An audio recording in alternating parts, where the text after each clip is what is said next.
This is in response to letter 6. My dearest uncle, I am so glad to hear that you're recovering from your illness. The Lord answered my prayers. I, however, have some frightening news. I just received word yesterday that our government has called me to duty in the military. I will be deployed within the next 2 weeks. Uncle, I am scared. Many of my friends have already died serving in the war. This makes me lose hope that I will survive. I have spoken with my mother on this matter and had to be brave and be the shoulder for her to cry on. Since I heard of my deployment, I have begun to worry more about my mother and her feelings toward me being deployed than me losing my own life. Lately, she has seemed to not care much about me.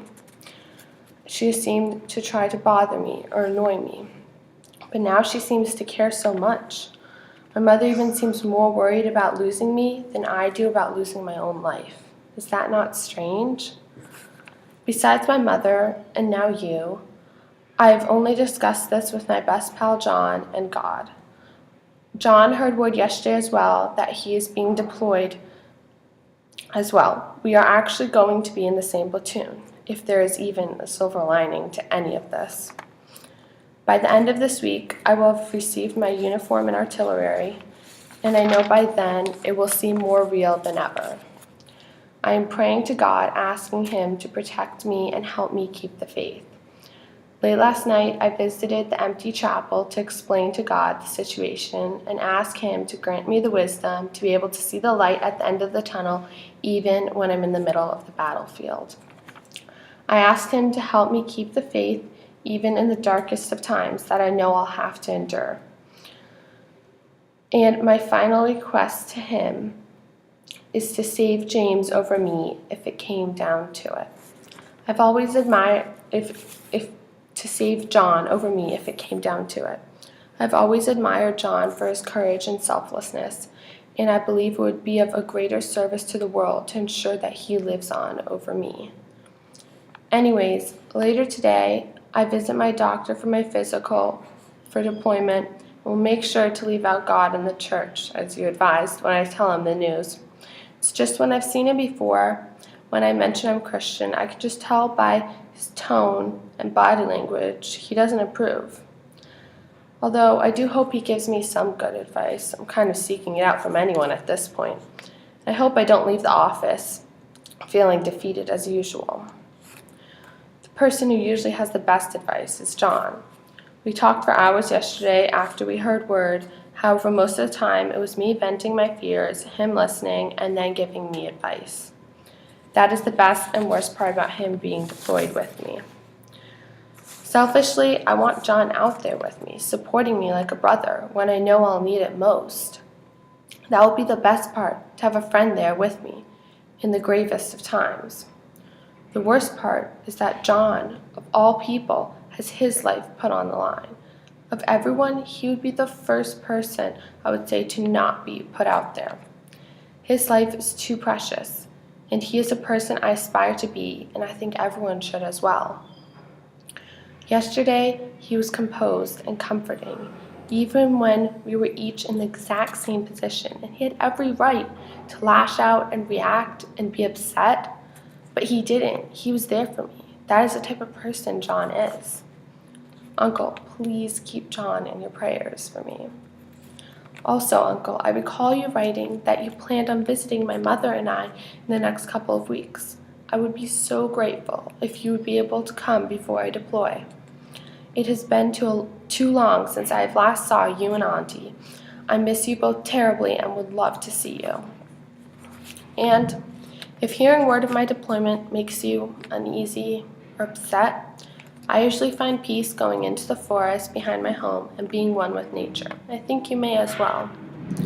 Sometimes the best advice or wisdom is already within you. You just have to find it. Looking at the trees, hearing the birds chirping, and no one else out there to bother you, I know you can find it. Uncle, I also suggest you visiting the chapel, as I always find comfort with the Lord. And please, may I ask this of you.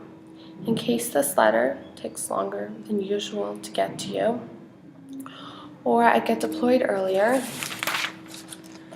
than expected and I don't get to see you in person, please take care of my mother for me. Even though I know you're far, please try to visit her often, and if not, write to her. I'm all she has left and I don't want her to be alone. Encourage her to start going to church. Not only will she be with God, but she can have a community of friends there for her when I can't be. Even more so, do not let her lose faith or hope for my safe return. Please be the strong shoulder for her that she can cry on. Ever since my father passed, I'm all she has focused on, and I worry without me, she may become lost. You are her brother, and I know she'll listen to you most of all people. I know I will keep hope that I'll make it out of this war alive, but I need to plan otherwise, just in case. There is one more thing, Uncle, that I need to tell you, because I could not talk to John about this, because he's going to be deployed as well, and my mother would just become even more upset if I even mentioned something like this. There's one more thing more frightening about going into war that terrifies me more than death. It's coming back a changed person, and not for the better. Coming back distraught and not myself. I'm scared of losing myself in this war. Not my life, but my sanity. Of the men I do know who made it out of the war alive, many were not the same when they got back. They were off, different. They were scared of random things in life. They didn't seem like themselves. And their personalities, it wasn't like the same friend I used to have. I would rather lose myself by dying than no longer being the same person. That has to be by far what I'm scared for most going into war. I think now I have accepted the fact that I am going to be deployed. That does not mean by any stretch it seems real. Anyways, I'll pray to God that I will get to see you and Auntie before I go off. But if not, know that I love you both. You both always give me a warm, happy feeling when I see you.